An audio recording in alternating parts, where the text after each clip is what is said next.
1 Pedro 3, a partir do verso de número 13, vamos acompanhar com toda atenção e reverência a leitura da palavra do Senhor, mesmo sentados. Diz assim: Ora, quem é que vos há de maltratar, se fordes zelosos do que é bom? Mas ainda que venhais a sofrer por causa da justiça, bem-aventurados sois.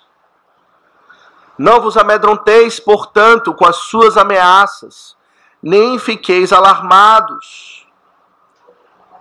Antes, verso 15, santificai a Cristo como Senhor em vosso coração, estando sempre preparados para responder a todo aquele que vos pedir razão da esperança que há em vós, fazendo-o, todavia, com mansidão e temor, com boa consciência, de modo que naquilo que falam contra vós outros fiquem envergonhados os que difamam o vosso bom procedimento em Cristo. Porque se for da vontade de Deus, é melhor que sofrais por praticardes o que é bom, do que praticando o mal. Pois também Cristo morreu uma única vez pelos pecados, o justo pelos injustos, para conduzir-vos a Deus. Morto, sim, na carne, mas vivificado no Espírito, no qual também foi e pregou aos espíritos em prisão, os quais, noutro tempo, foram desobedientes quando a longanimidade de Deus aguardava nos dias de Noé, enquanto se preparava a arca, na qual poucos, a saber, 8 pessoas, foram salvos através da água, a qual, figurando o batismo, agora também vos salva, não sendo a remoção da imundícia da carne, mas a indagação de uma boa consciência para com Deus, por meio da ressurreição de Jesus Cristo, o qual, depois de ir para o céu, está à destra de Deus, ficando-lhe subordinados anjos e potestades e poderes. Amém. Até aqui, meus irmãos, a leitura da palavra do Senhor. Vamos mais uma vez curvar a nossa fronte, invocar o nome do nosso Deus, suplicando o seu auxílio para a pregação da palavra. Santo Deus e eterno Pai, estamos diante da tua palavra. Ela é viva, ela é luz, ela é o Senhor falando conosco. E pedimos, ó Deus, que o Senhor nos dê um coração atento à tua voz, ouvidos bem abertos, uma disposição de prontidão e submissão para compreendê-la e nos submetermos a ela. Submeter as tuas ordenanças, mas também as tuas promessas, deixando de lado a incredulidade e abraçando tudo aquilo que o Senhor tem prometido a nós, para que com confiança e ousadia possamos viver para a tua glória. Abençoa o teu servo, ó Deus, que fala contigo, sustenta-me com a tua graça, para que, sendo usado pelo Senhor, com os dons que o Senhor tem concedido, a tua igreja seja edificada e abençoada nesta manhã. Fica conosco, ó Deus. Assim oramos e suplicamos, em o nome de Jesus. Amém. Congregação do Senhor Jesus Cristo, nós temos estudado esta passagem, sim, essa epístola já desde o início do ano, eu penso. E especialmente nessa passagem, ou nessa sessão que estamos tratando, Pedro tem falado a respeito da perseguição pela fé, daqueles que são hostilizados, perseguidos por conta da sua fé em Deus, da sua fé no Senhor Jesus Cristo. Ele fala da perseguição como algo inerente à vida cristã, algo que faz parte da vida cristã. Não devemos nos alarmar, ele diz, nem nos amedrontar com as ameaças que são lançadas ao nosso rosto como ameaça para nos intimidar. Antes, pelo contrário, devemos viver com toda intrepidez a fé no Senhor Jesus Cristo, considerando bem-aventurados aqueles que sofrem por causa do Senhor Jesus. E a partir, meus irmãos, dessa sessão, no verso 13, é que ele trata dessa questão com muita clareza, Mas a partir do verso 18, especificamente, o apóstolo Pedro passa, e nós vimos isso já na semana passada, passa a nos encorajar a viver para Deus, diante da perseguição, com o sofrimento do próprio Senhor Jesus Cristo. Olhem comigo no verso 18. No verso 18 ele fala do sofrimento de Cristo, que ele também, verso 18, Cristo também morreu uma única vez pelos pecados, o justo pelos injustos, para conduzir-vos a Deus. O nosso mestre, ele sofreu também. Ele lança o sofrimento para nós como sendo o custo de segui-lo, mas ele próprio também sofreu e sofreu em nosso lugar. Sofreu em nosso favor. E o seu sofrimento, diz o apóstolo Pedro, nós vimos na última semana, não foi em vão. Ele sofreu, ele morreu, mas a sua morte, nós sabemos, não representou a sua derrota. Isso é estranho, não é? No campo de batalha, quando dois inimigos se enfrentam, a morte é a derrota, o vivo é o vitorioso. Mas no caso do Senhor Jesus Cristo, a sua morte representou a sua vitória, pois ele apresentou para nós que a partir da sua morte, Cristo foi seguido da sua ressurreição e exaltação à destra do Pai, no qual ele reina com poder e proclamou aos seus inimigos que ele é vitorioso e subjugou até mesmo os nossos inimigos maiores, como o próprio Satanás.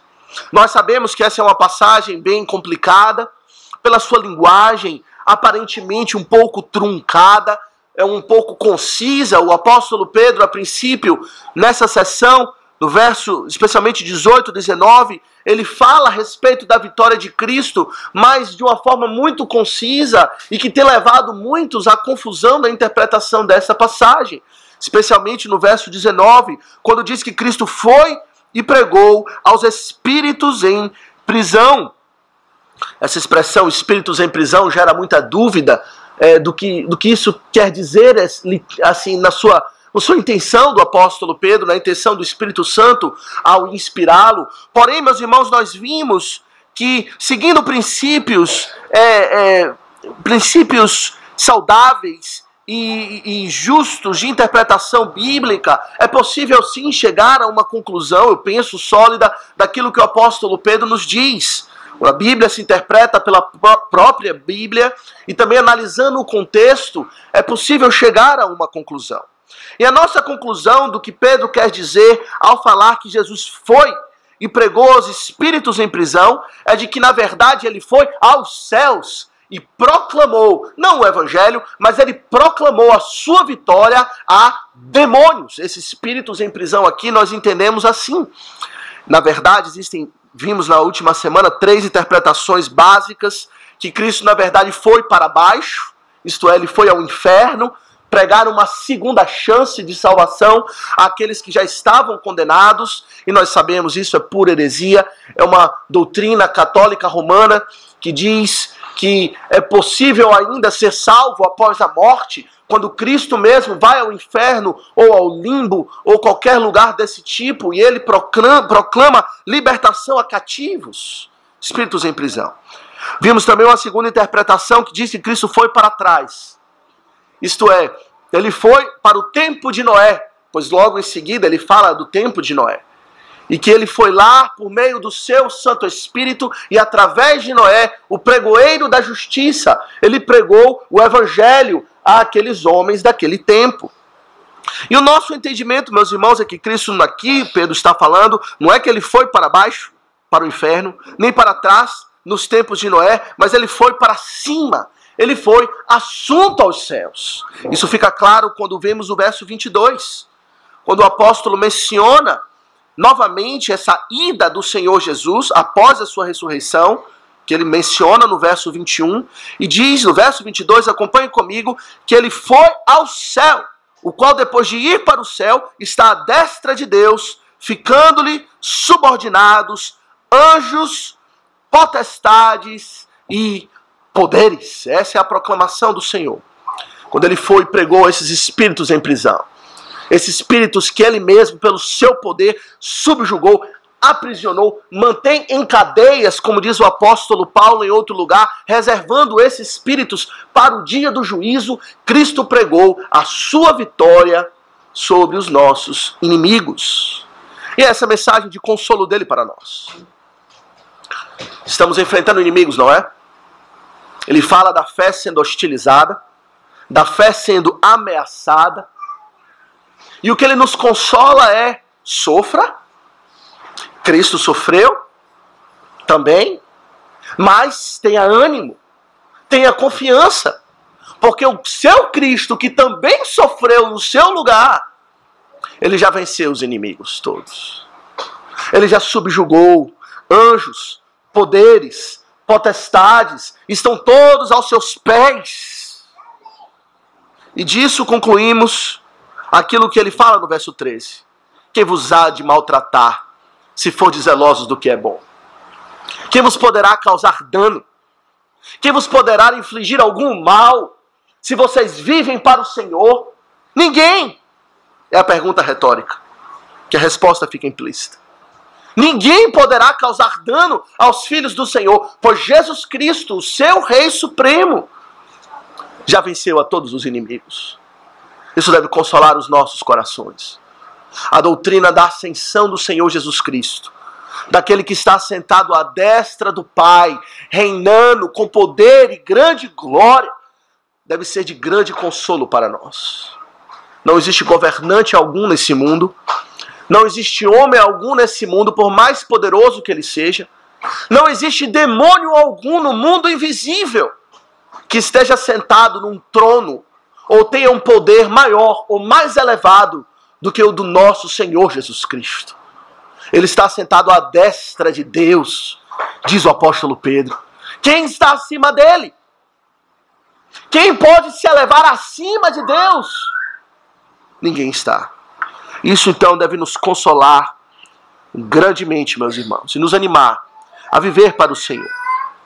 Porém, pode ficar a pergunta aqui: como sabemos que essas realidades invisíveis, essas doutrinas a respeito da ascensão de Cristo e da proclamação de vitória dele por parte dele para com os demônios, como podemos saber que essas coisas são de fato assim?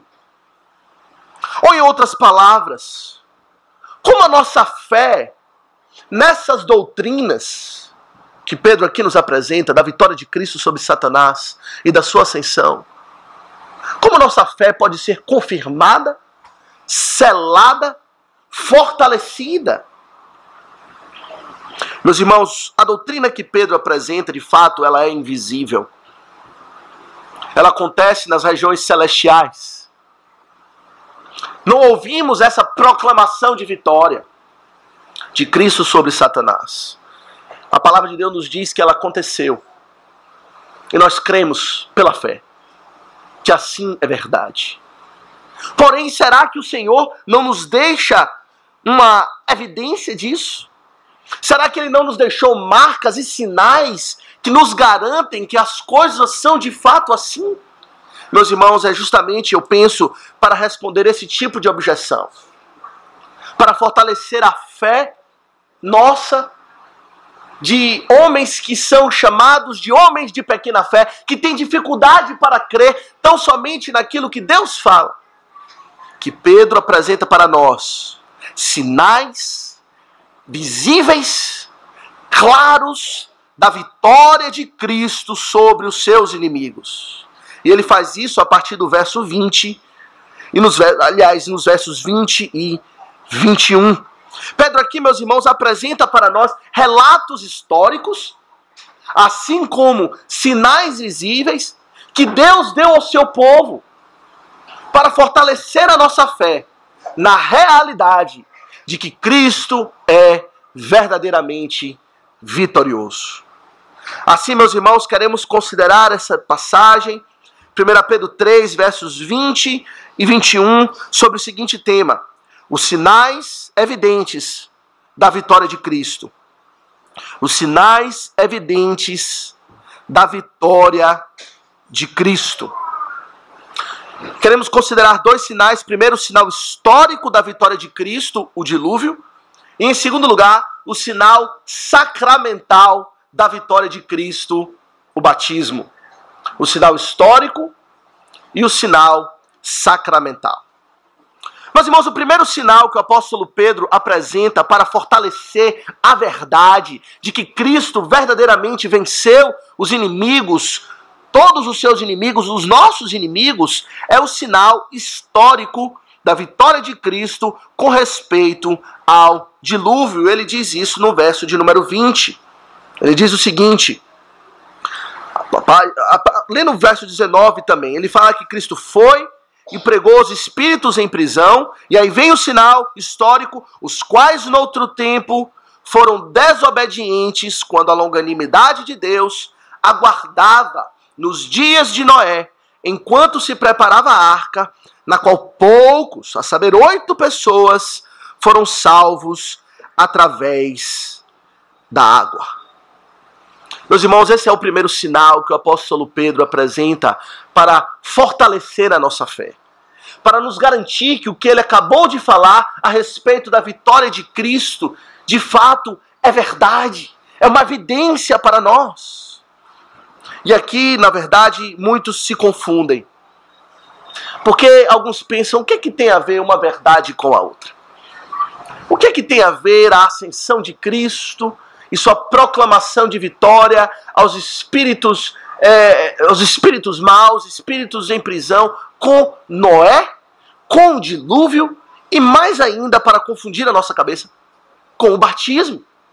Como é que podemos relacionar todas essas coisas? Meus irmãos, o apóstolo Pedro, ele o faz inspirado pelo Senhor, mas ele faz mostrando para nós que a vitória de Cristo, embora ela se consumou na sua ascensão, ao ele ressuscitar e ser assunto aos céus, está à destra do Pai, ela já havia sido evidenciada com muita clareza desde os tempos antigos, quando a fé já era hostilizada.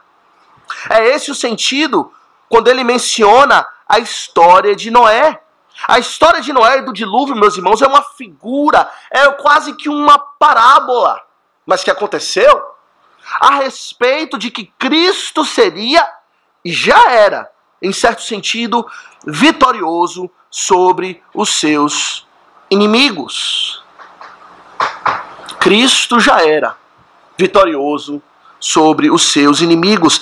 Nós vemos, antes de considerar especificamente Noé, nós vemos que o apóstolo Pedro, em sua carta, ele tem sempre a tendência de fazer assim. Ao ele falar a respeito de uma mensagem, ele tem sempre, vemos, é seu estilo, a tendência de apontar para algo que já aconteceu, para confirmar a mensagem que ele tem pregado agora. Por exemplo, no capítulo 1 dessa carta, quando o apóstolo falou a respeito da graça e do sofrimento de Cristo, ele deixa claro que essa mensagem não é nenhuma novidade da sua parte. Mas veja o que ele diz no verso 10 do capítulo 1. Após falar do evangelho, ele diz: foi a respeito desta salvação que os profetas indagaram e inquiriram, os quais profetizaram acerca da graça a vós outros destinada. Veja, ele faz isso. Ele fala a respeito de Cristo, da sua graça, do seu sofrimento, e aí, como que querendo dizer, isso não é nenhuma novidade, eu não estou inventando moda aqui, ou trazendo uma nova ideia, o que eu estou falando é aquilo que os profetas já vêm dizendo, desde muito tempo. Eu estou em consonância com a revelação geral do Senhor, desde o Antigo Testamento.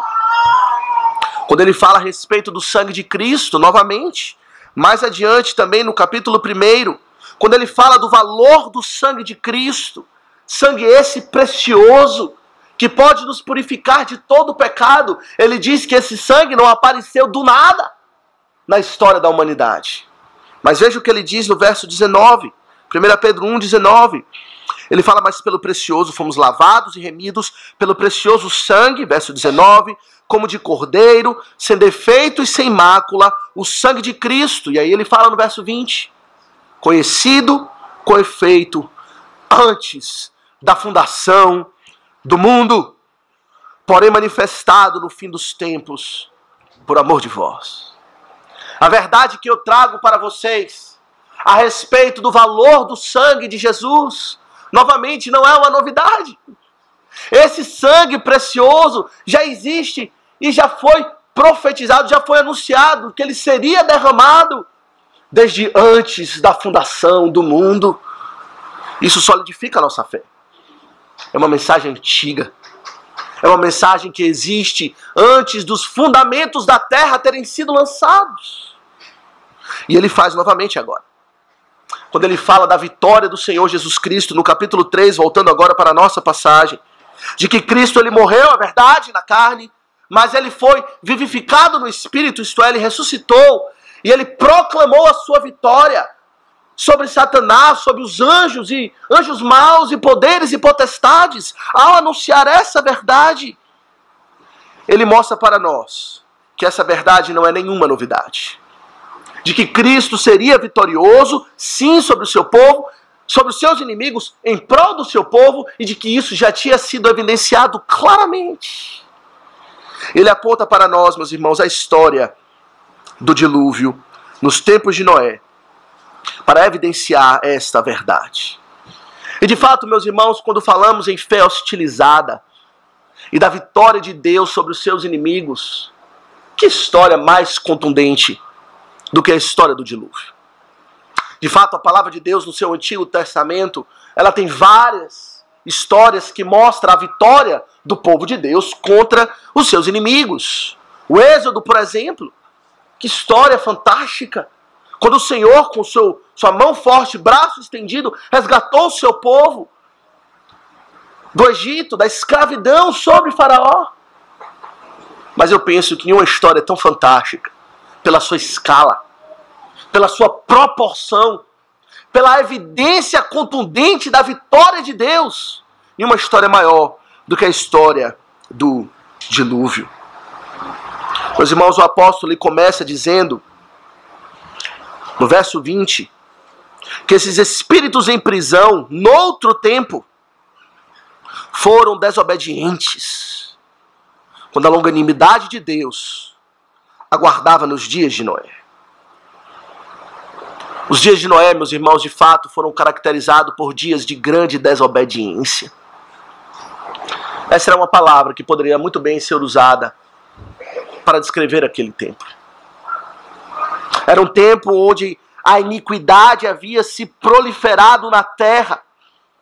E isso, meus irmãos, certamente é parte de grande influência maligna.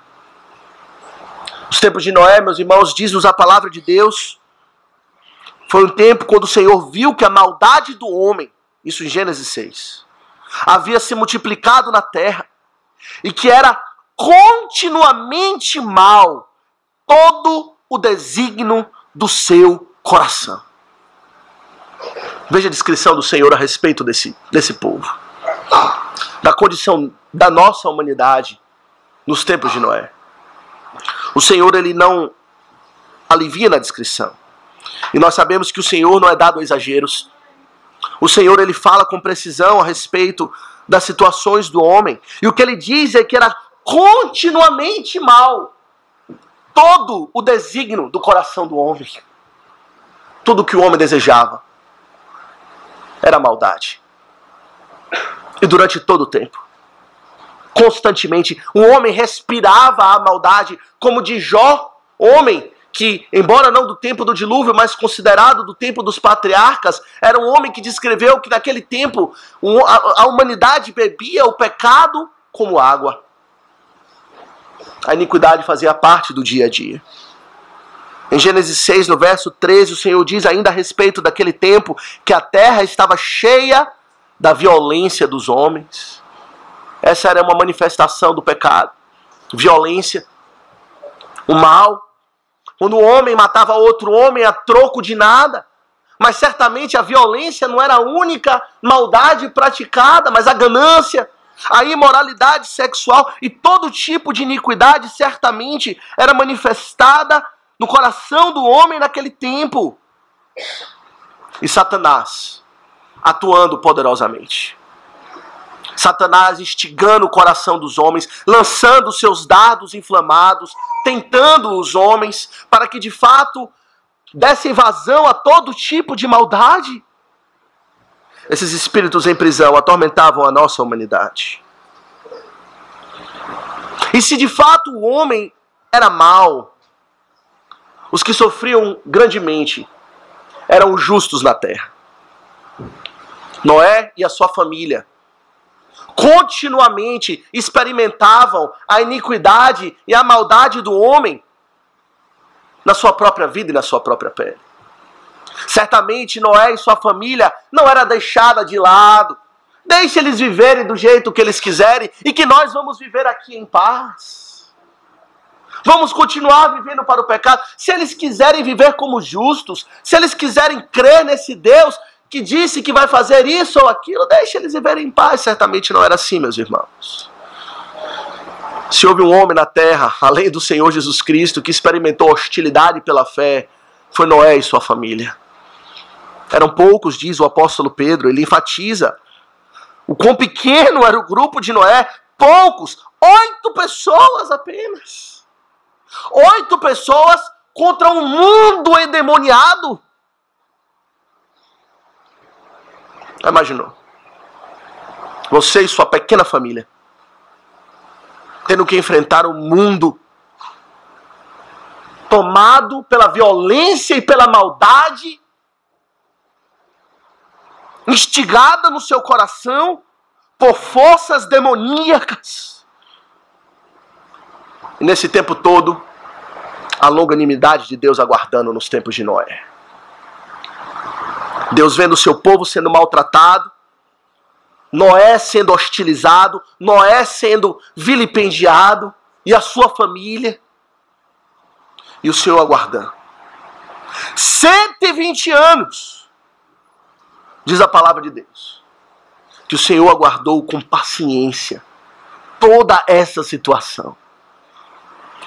Quanto doeu certamente para Noé. Certamente a sua alma deveria se angustiar grandemente. Talvez ele pensasse, será que vai haver salvação para nós? Nos seus momentos de fraqueza, pois certamente ele tinha, pois ele era homem, certamente a incredulidade, quando brotava no seu coração, ele deveria pensar, como nós vamos vencer? Somos apenas 8. Mas o Senhor o salvou, nós sabemos. O Senhor prometeu a sua vitória. Ele disse para Noé, constrói uma arca, prepara uma arca, Noé, para você, sua esposa, seus 3 filhos e as suas esposas, e eu haverei de salvá-los. E certamente assim o foi. Naquele tempo, diz a palavra de Deus, que até então não havia chuva sobre a terra.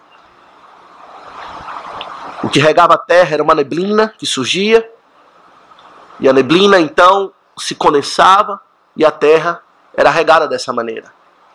Nunca tinha chovido até então. O que tornava ainda mais ridícula a mensagem de Noé para aqueles opositores da fé. Chover, cair água do céu. Homem louco. Só pode ser um doido. Mas assim o foi. De repente as nuvens se acumularam. O céu ficou negro, como nunca antes. E começou a chover.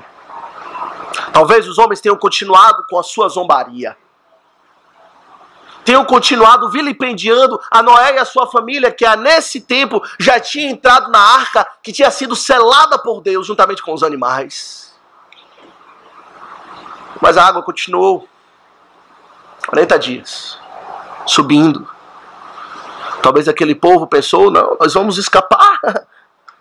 Está subestimando a nossa capacidade. E eles então constroem as suas casas nos locais mais altos. Ou então correm para os montes, pensando que poderiam escapar da ira de Deus. Mas continuou a chover. Continuou a chover. Continuou a chover. Até que não houvesse mais escapatória para ninguém. Até que o homem não pudesse ter mais lugar para se segurar, até que todos a sua segurança carnal fosse completamente eliminada por Deus. Assim é um homem natural, não é? Cheio de segurança carnal.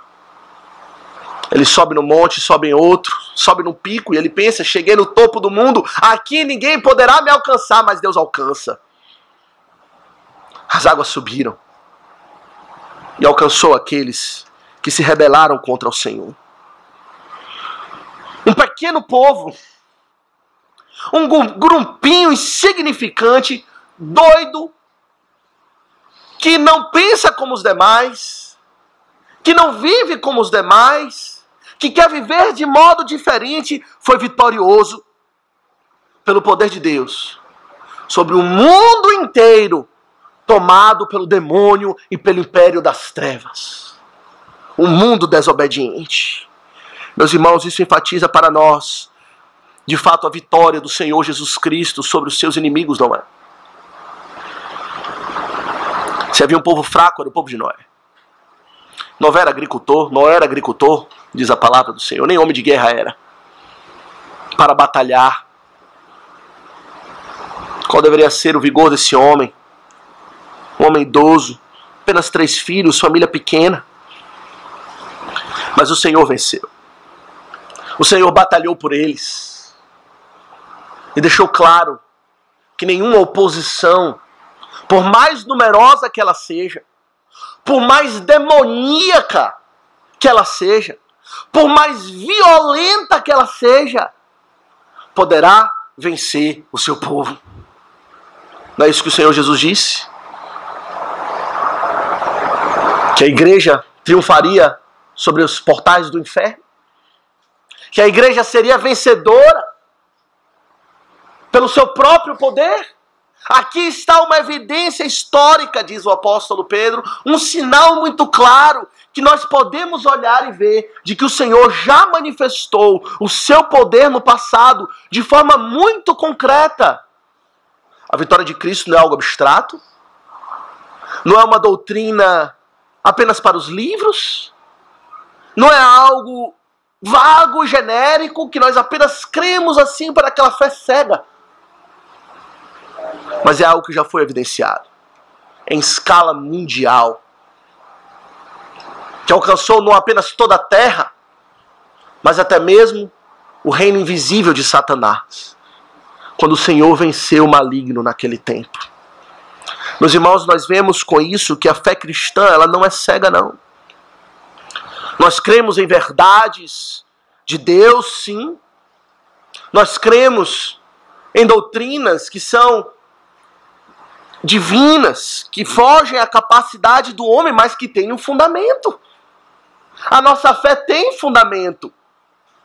Fundamento na verdade de Deus, pois ela faz sentido, mas até mesmo o fundamento da história. O Senhor já demonstrou inúmeras vezes, e Noé é apenas um caso que Pedro pode citar, de que Deus já venceu o seu povo. Quando você olha essas histórias da palavra de Deus, sua fé em Cristo é fortalecida. Você vê Cristo vencendo seus inimigos e mostrando, aqui eu provando que eu sou glorioso, eu sou chamado o Senhor dos exércitos, eu batalho pelo meu povo, eu vou adiante do meu povo. E você tem a sua fé fortalecida nele, para segui-lo, para se alistar ao seu exército pequeno e fraco, exército de 8 pessoas, para batalhar contra um mundo infernal. Você tem essa coragem. Se alistar à igreja é isso, meus irmãos. Fazer parte da igreja do Senhor é isso. É fazer parte de um povo pequeno e fraco, mas que tem a força do Deus grande e poderoso. A força do Senhor Jesus Cristo, sentado à destra do Pai, reinando em glória e majestade, tendo subjugado anjos, poderes e potestades. O que nós vamos temer?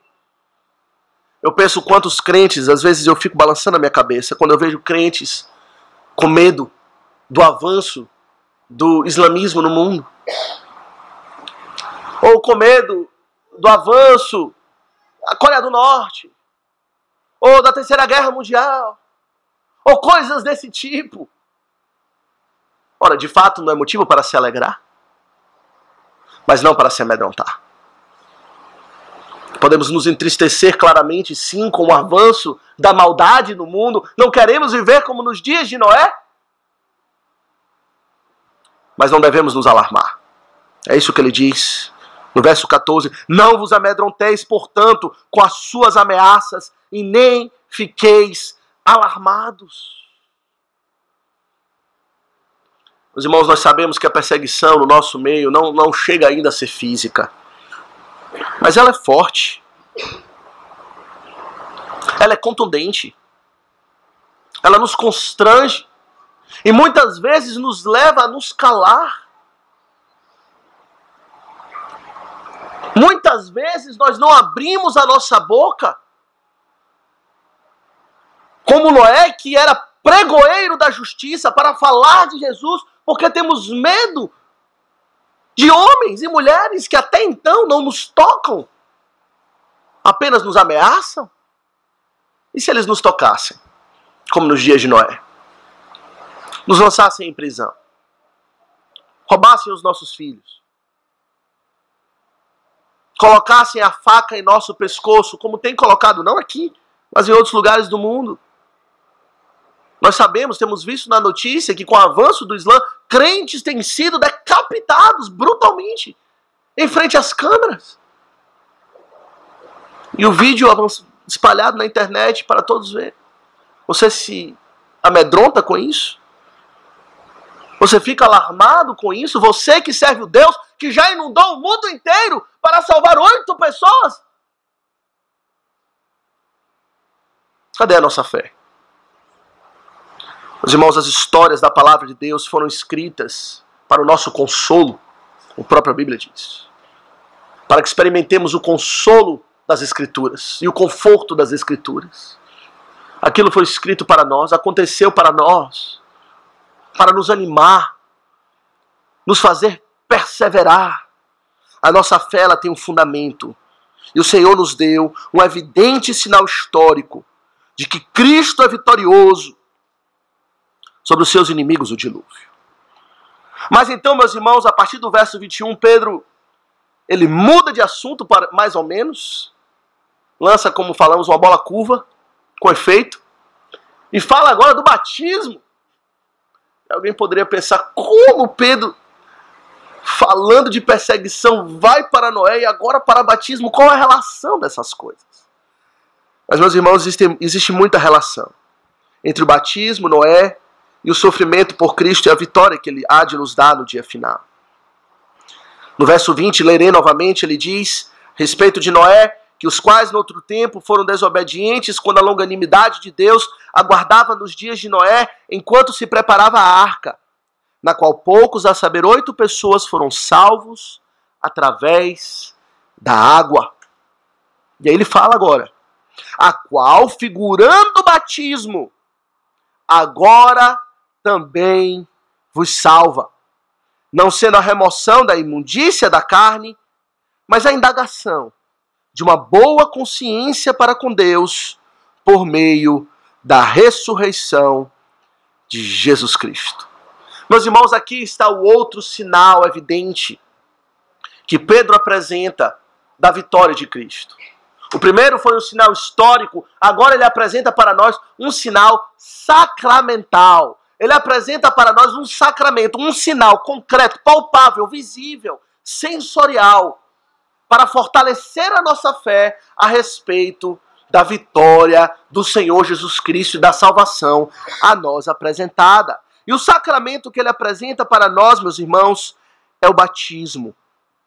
Ele diz no verso 21 que o dilúvio e as águas do dilúvio figuravam o batismo que agora também vos salva.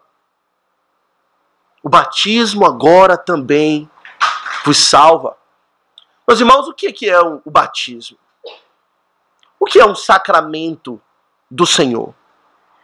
O Catecismo Maior, na pergunta 92, responde para nós de uma forma muito sucinta e completa o que é um sacramento, o batismo sendo um deles. que o sacramento é uma santa ordenança, ou seja, Deus que instituiu, instituída por Cristo, na qual, por sinal sensível ou sensorial, Cristo e as bênçãos do novo pacto são representadas, seladas e aplicadas aos crentes. São sinais, em outras palavras, que Cristo nos deu, visíveis, sensoriais, que podemos ver, que podemos cheirar, que podemos tocar, que podemos sentir, que representa e sela em nosso coração aquilo que Cristo fez por nós. Cristo e as bênçãos do novo pacto são representados pelos sacramentos. De modo, meus irmãos, que o sacramento ele tem esse propósito de fortalecer a fé no invisível. A doutrina cristã, especialmente na nova dispensação, ela é basicamente invisível. No nosso meio não existem imagens, ritos elaborados. Nós cremos em uma palavra, naquilo que Deus proclama e anuncia, na mensagem de Deus para nós. Ouvimos, cremos e baseado nisso, toda a nossa vida é conduzida. Mas o Senhor sabe da nossa estrutura. Ele sabe que somos pó. Ele conhece a nossa necessidade, pois somos homens e mulheres materiais e que temos os sentidos que fortalecem até mesmo a nossa alma. E assim aprove ao nosso Senhor Jesus Cristo instituir sacramentos. 2, o batismo e a ceia do Senhor, para fortalecer a nossa fé. São sinais que representam aquilo que Cristo fez e que podemos tocar.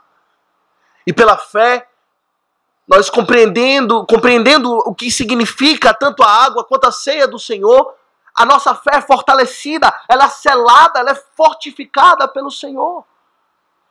E o batismo aqui especificamente tem um sentido todo especial para nós. O sentido de salvação. Pergunta 94 do Catecismo Maior diz o que é o batismo.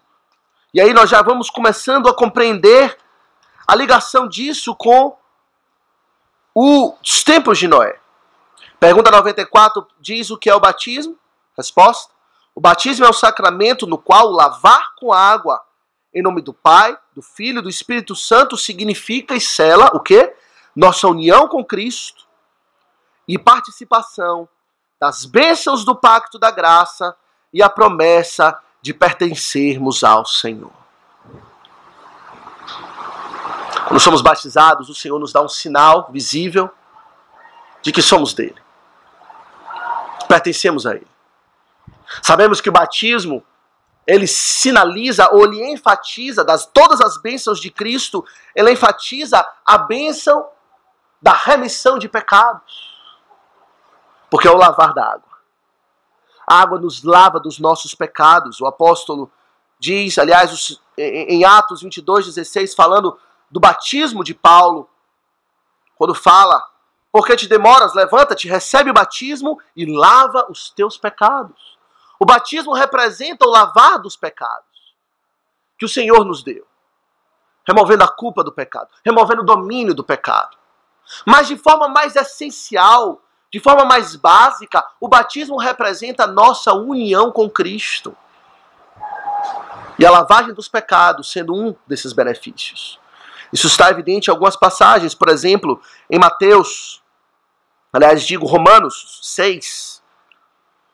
Romanos 6, no verso 3, o apóstolo Paulo diz: ora, porventura ignorais que todos nós que fomos batizados em Cristo, fomos batizados na sua morte.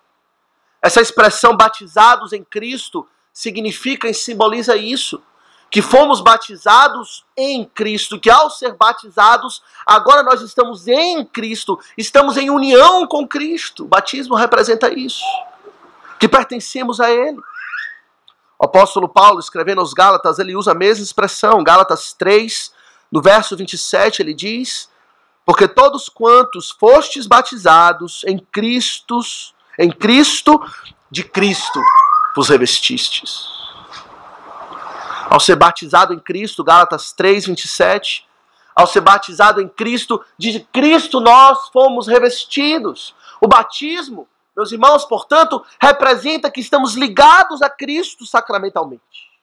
É um sinal para a nossa fé de que Cristo está em união com a nossa alma. E não só estamos unidos a Cristo, mas também estamos unidos uns aos outros. O batismo também representa isso. O batismo representa a união do cabeça com o seu corpo, da igreja. Isso fica evidente em 1 Coríntios. 1 Coríntios, no capítulo 12, o apóstolo Paulo fala do batismo como a união do crente com a igreja. 1 Coríntios 12, a partir do verso 12, o apóstolo Paulo diz o seguinte: porque assim como o corpo é um, e tem muitos membros, e todos os membros, sendo muitos, constituem um só corpo, assim também com respeito a Cristo. E no verso 13 ele acrescenta: pois em um só Espírito, todos nós fomos batizados em um corpo. Quer judeus, quer gregos, quer escravos, quer livres. E a todos nós foi dado beber de um só Espírito. Todos nós fomos batizados em um corpo. De modo, meus irmãos, que o batismo representa isso. Fazemos parte agora do povo de Deus. Estamos ligados à igreja. Ligados a Jesus Cristo, que é o cabeça do corpo. Que é a noiva da igreja. Fazemos parte desse povo santo. Que privilégio o batismo, não é? Que sinal que o Senhor nos dá para dizer: agora você é meu. Você pertence a mim. Você pertence uns aos outros. Vocês estão ligados uns aos outros. Eu vou dar um sinal para vocês de que vocês pertencem à mesma família. A minha família. São as águas do batismo. E o que isso tem a ver, meus irmãos, com as águas do dilúvio? O apóstolo Pedro, ele diz que, no final do verso 20, que Noé e a sua família foi salva através da água, a qual figurava o batismo, e que agora também nos salva. O que o apóstolo Pedro está dizendo é que existe uma correspondência. Essa expressão figurava o batismo quer dizer isso, era um tipo. Havia uma correspondência entre o que a água representou no tempo de Noé, no dilúvio, e o que a água representa agora para nós. E o que representa? Salvação. Poderemos dizer a salvação nos seguintes termos: salvação por separação. Não foi isso que a água representou nos tempos de Noé? O dilúvio, meus irmãos, deixou muito claro quem era o povo de Deus e quem não era. As águas do dilúvio fizeram separação entre o justo e o injusto. Não apenas de uma maneira declarativa, mas de uma maneira muito concreta. Aqueles que não criam no Senhor foram afogados pelas águas do dilúvio. Aqueles que criam no Senhor foram salvos pelas águas do dilúvio. A água fez separação entre quem é povo de Deus e quem não é. E quem é povo de Deus está salvo.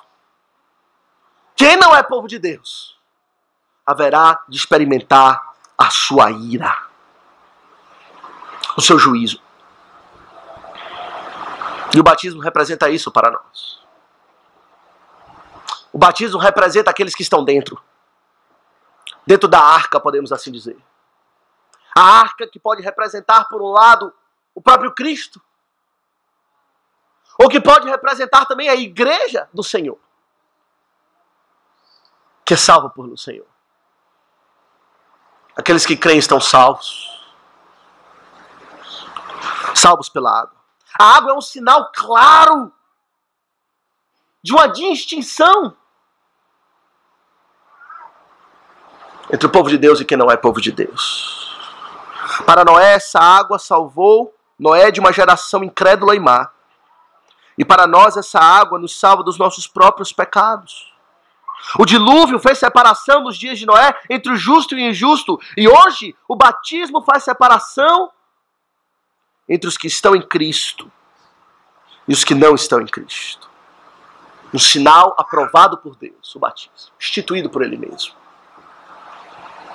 Isso deve fortalecer a nossa fé, se você é batizado. Agora o apóstolo Pedro aqui, meus irmãos, ele acrescenta um detalhe de suma importância. Quando ele diz de que modo esse batismo fortalece a nossa fé. Ele fala no verso 21. O qual, figurando o batismo, agora também vos salva. E aí ele acrescenta: não sendo a remoção da imundícia da carne, mas a indagação de uma boa consciência para com Deus, por meio da ressurreição de Jesus Cristo. Meus irmãos, o que o apóstolo aqui apresenta é de suma importância para nós. Quando ele diz que o batismo que nos salva não é a remoção da imundícia da carne, mas a indagação de uma boa consciência para com Deus, ele está nos dizendo que esse batismo que nos salva não é um mero rito do batismo que salva. O batismo representa o lavar dos pecados. E de fato uma água é derramada sobre nós. E assim há uma lavagem que é executada, que é proferida, que é exibida para nós visivelmente. E o apóstolo diz, não é esse lavar meramente que eu estou falando, não é a remoção da imundícia da carne, não é o lavar da água, literalmente, que vai salvar. Meus irmãos, isso é de suma importância para nós. Porque muitos confiam meramente no rito que foi praticado. Essa é a doutrina católica romana. Doutrina que chamamos sacramentalista. Que confere eficácia ao rito.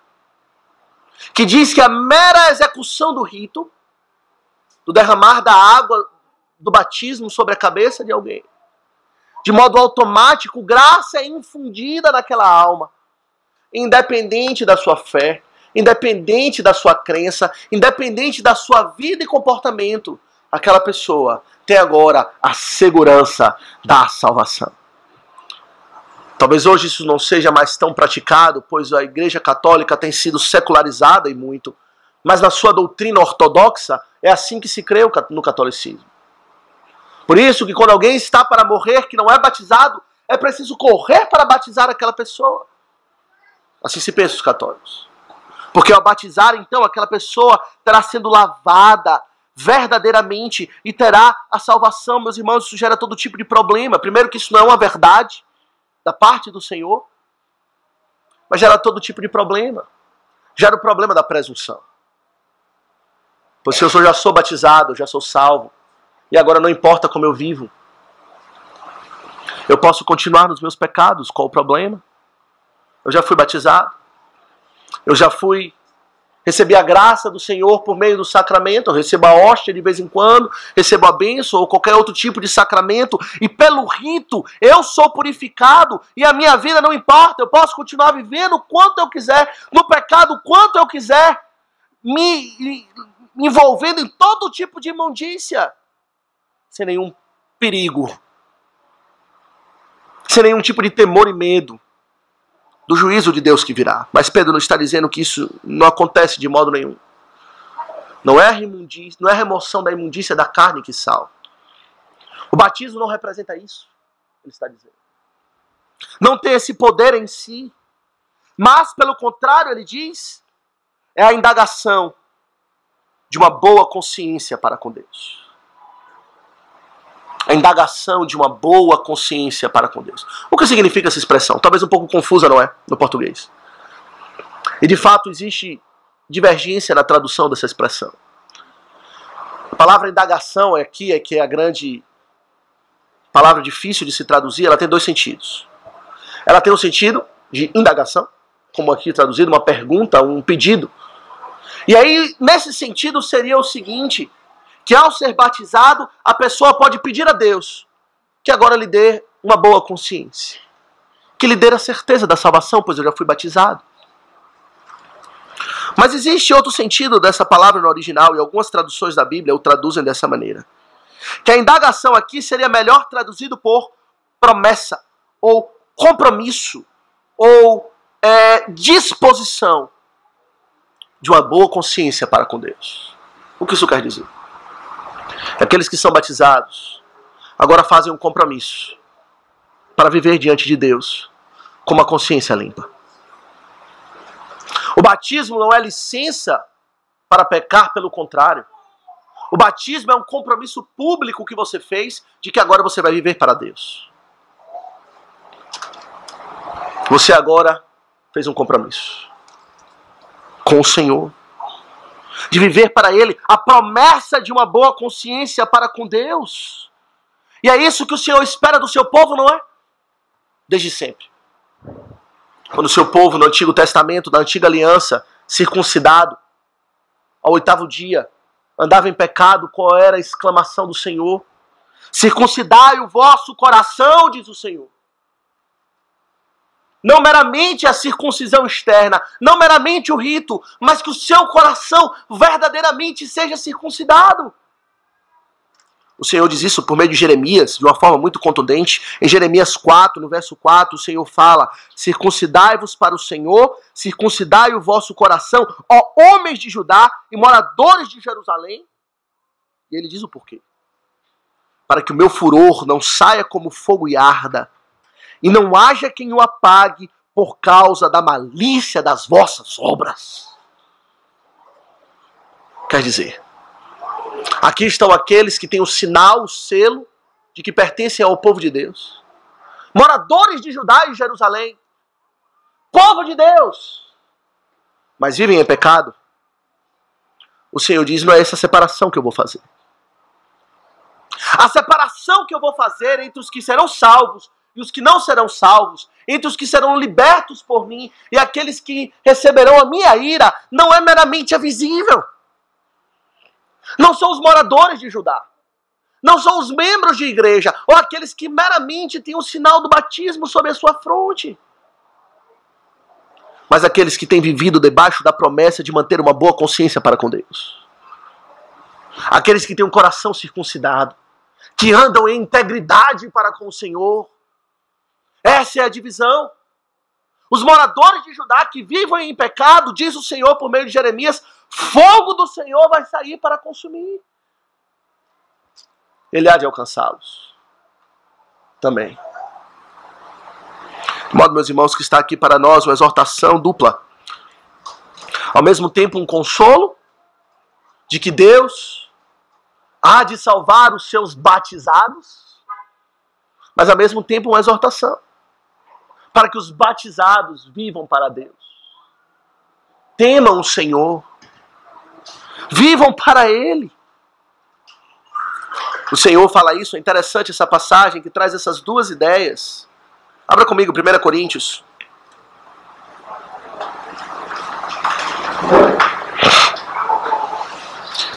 Capítulo 10.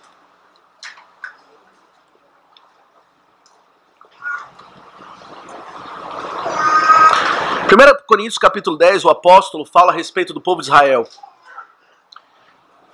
E com referência especial à incredulidade, que eles foram rejeitados. E ele usa o termo batismo, que eles foram batizados. Mas olha o que lhes aconteceu. 1 Coríntios 10, a partir do verso de número 1, ele diz o seguinte: ora, irmãos, não quero que ignoreis que nossos pais estiveram todos sob a nuvem e todos passaram pelo mar, tendo sido todos batizados, assim na nuvem como no mar, com respeito a Moisés. Todos eles comeram de um só manjar espiritual, beberam da mesma fonte espiritual, porque bebiam de uma pedra espiritual que os seguia, e a pedra era Cristo. Pausa aqui. Era um povo batizado, o povo que vivia debaixo das ordenanças. Se alimentavam do maná, que representava Cristo. Mas o que aconteceu a eles? Ele diz no verso 5. Entretanto, Deus não se agradou da maioria deles, razão porque ficaram prostrados no deserto. Ora, estas coisas se tornaram exemplos para nós, a fim de que não cobicemos as coisas más, como eles cobiçaram. Não vos façais, pois, idólatras, como alguns deles. Porque está escrito, o povo assentou-se para comer e beber, e levantou-se para divertir-se. E não pratiquemos imoralidade, como algum deles o fizeram, e caíram num só dia 23.000. Se você vive no pecado, seja ele qual for, a sua associação visível à igreja não irá protegê-lo de ser derrubado por Deus. Quantas vezes fazemos isso? Vivemos para nós mesmos e confiamos em meros ritos. E não é apenas o batismo. Alguns confiam, por exemplo, no ir aos cultos. Eu vou ao culto porque eu frequento igreja. Porque eu vou ao culto. Isso já aponta que eu sou salvo. Eu não me importo em mortificar pecado. Eu não me importo em crescer em santidade. E eu não tenho uma vida de oração com Deus. Eu não cresço espiritualmente. Na minha vida interior, Deus sabe, você não tem um relacionamento com Deus. Verdadeiramente. O seu coração não foi circuncidado. E você confia no fato de você vir para a igreja. Alguns confiam no fato de dar o dízimo. Dar o dízimo sempre. Porque eu estou dando dízimo, eu sou salvo. É o que mais se vê hoje, não é? Nas igrejas neopentecostais. Não se fala em arrependimento de pecados. Não se fala em crescer espiritualmente. Não se fala em conhecer a Cristo e viver pela fé. O que se fala é, dê dinheiro e será vitorioso. Seja vitorioso. Não, diz o apóstolo Pedro. É a indagação de uma boa consciência para com Deus. Interno. É um relacionamento invisível. Eu aqui exorto a igreja, a minha igreja. Igreja do Senhor. Que esteja alerta contra isso. Para que a sua consciência não seja apaziguada por meros ritos. Ainda que sejam ritos estabelecidos por Deus. Mas que a sua consciência seja apaziguada por ritos que confirmam uma vida real, de integridade, vivida verdadeiramente para Deus. Aí você pode confiar na vitória que há em Cristo. E aí talvez você pergunte em objeção, então qual é o valor do batismo? Se o que vale é o que é interno, para que ser batizado? Qual a utilidade para mim? Se o que vale mesmo é a consciência, é a parte interna, vale muito. Ora, para aquele que é falso, não vale nada. Mas para aquele que crê verdadeiramente, vale muita coisa. É um sinal que Deus lhe deu, que sela que você pertence a Ele. Deixa eu dar uma ilustração para compreender isso. Aqueles que são casados, eu pergunto, qual o valor da aliança que você tem no seu dedo para você? Existe o valor do metal, o valor do ouro, mas tem o valor do que isso representa. Ora, se você não é casado e você coloca uma aliança no seu dedo, isso não significa nada para você. Ou se você é casado, mas é um adúltero, vive em infidelidade para com seu cônjuge, a aliança não significa nada para você. Mas se você é casado e tem uma boa consciência para com seu cônjuge, e vive debaixo dos seus compromissos e dos seus votos matrimoniais, a aliança significa muito para você. Não é incomum ver um viúvo ou uma viúva não querer tirar a aliança do dedo, pois aquilo representa muito para ele ou para ela, representa o seu amor. Assim é o batismo para nós. O batismo é como se Deus colocasse no nosso dedo uma aliança e dissesse, você agora pertence a mim. E se de fato pertencemos a Deus, verdadeiramente, quão precioso é isso para nós.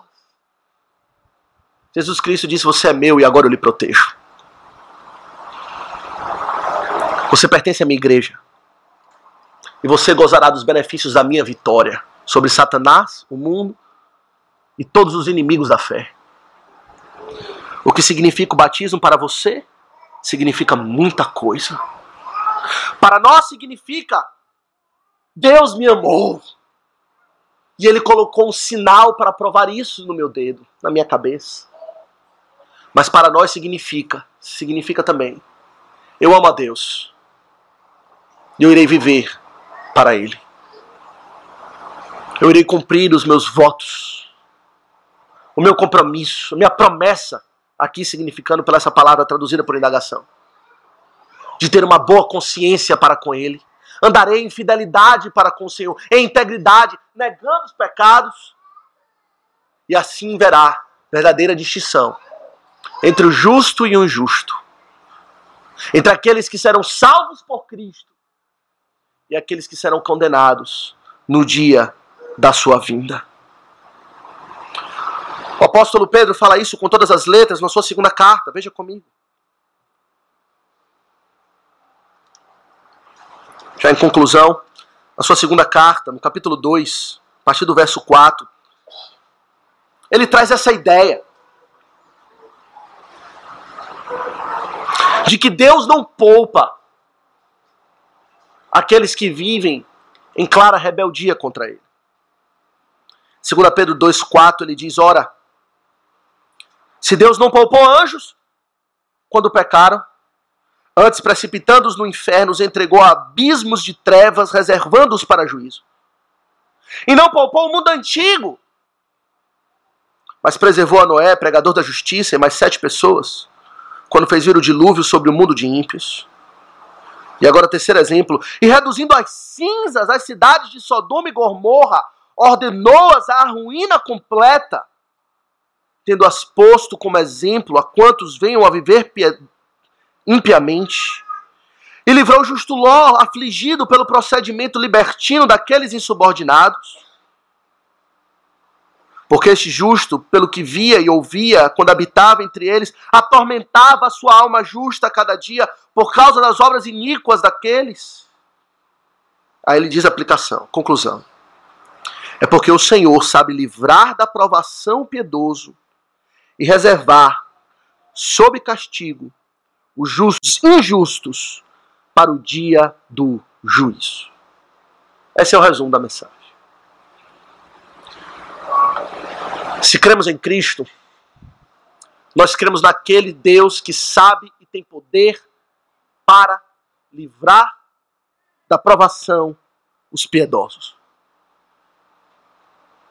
Os batizados, externamente e internamente, lavados pelo rito que o Senhor instituiu, que é uma bênção para nós, mas que representa uma realidade interna vivida no nosso coração. Ele há de nos proteger. Mas para aqueles que vivem impiamente, batizado ou não, que vivem no pecado, membro de igreja ou não, dizimista ou não, que frequenta igreja ou não, mas que não vive para Deus, não tem um relacionamento com Deus. Esses, o Senhor reserva sob castigo para o dia do juízo. A verdade, meus irmãos, é que o juízo virá. E o Senhor fará a separação entre o joio e o trigo. Entre os que são seus e os que não são seus. E quando Ele virá, e quando Ele vir, onde você estará? Entre os poucos, fracos e pequenos, os 8 no dia de Noé. Entre o povo de Deus do nosso tempo hostilizado, de todas as maneiras. No caminho estreito e apertado, que são poucos os que acertam por ele.